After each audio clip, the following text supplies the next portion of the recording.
আজকে আমি তোমাদেরকে একটা জিনিস শোনাবো বলে বাইরে ভয়েস ওভার দিতে বসেছি। দেখো তো তোমরা নানা রকম পাখির ডাক শুনতে পাও কিনা। আমরা তো রোজ ওদের ডাকে ঘুম থেকে উঠি। আজকে তোমরা শুনে বলো তো কেমন লাগলো। এই দেখ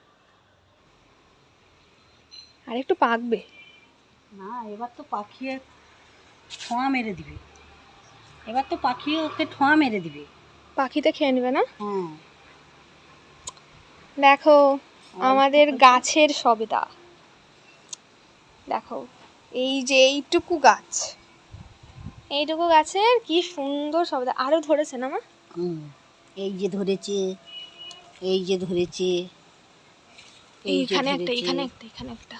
ওই যে একটা সার দিতে হবে মা? একটা, হ্যাঁ আমি তো আজকে সার দেবো। দিবে আজকেই দেবে? এক্ষুনি দেবো সার। আর এইটাকে খাবো। ওইটাকে মুলে গেছে তো, নরম হয়ে গেছে, এই জন্য এইটাকে তুলে ফেললাম।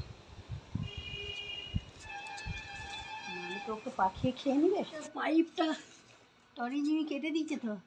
দেখি আমার এবার কি করে দেখি দেবো? কই কেটে দিয়েছে দেখি মা। টমি এই তো। জিমি এর উপরে এর ছিল ভিতরে একটা যে ছোট মতো একটা রবার থাকে না, এবার এইটা কি করে ওভার থাকে।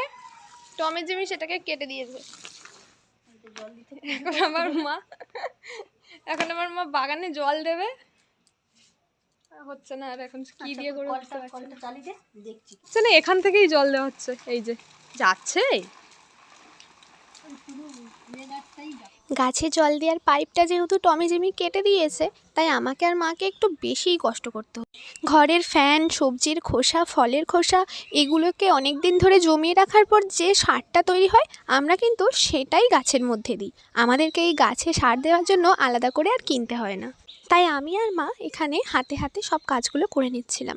যেহেতু মা বাগানের ওপরে উঠে গেছিলো, তাই আমি মায়ের হাতে হাতে জলগুলো তুলে তুলে ধরিয়ে দিচ্ছি। আর এই যে চাষির ঘরের মেয়ের পা, আমি এদিকে বাকি জলগুলো দিয়ে দিচ্ছিলাম বলে মাকে বললাম তুমি সবজিগুলো কেটে নাও। আর অমনি চলে গেল টমি আদর খেতে। টমি এখন মায়ের কাছে আদর খেতে ব্যস্ত। ওকে যতই ডাকো ওকে কেউ তুলতে পারবে না। ওকে একমাত্র তুলতে পারবে আমার বাপির গাড়ির হর্ন। দেখতে চাও? দেখো মায়ের সাথে আদর খেতে খেতে কিভাবে বাপির জন্য দৌড়ে চলে যায়। বাপি একবার হর্ন দিলেই টমি জিমির 1 সেকেন্ডও লাগে না বাপির হর্ন চিনতে। 1 মুহূর্তের মধ্যে দৌড়ে চলে যায় বাবার কাছে। ভাবটা এমন করে যেন কতদিন না পর দেখা হলো। আর শুরু হয়ে যায় ওদের সব থেকে বড় ডিউটি, বাপির কাজের গামছাটা অর্ধেক অর্ধেক করে বাড়ি নিয়ে আসা। যেহেতু বাপি মাঠে ঘাটে কাজ করে, গামছাটা এমনি রোজই ধুতে লাগে, তাই আমরাও আর ওদের বারণ করি না। ওরাও একটু দায়িত্ব নিতে শিখুক। আর তারপর ওদের মধ্যে শুরু হয় গামছা টানাটানি প্রতিযোগিতা। তোমাদের কেমন লাগলো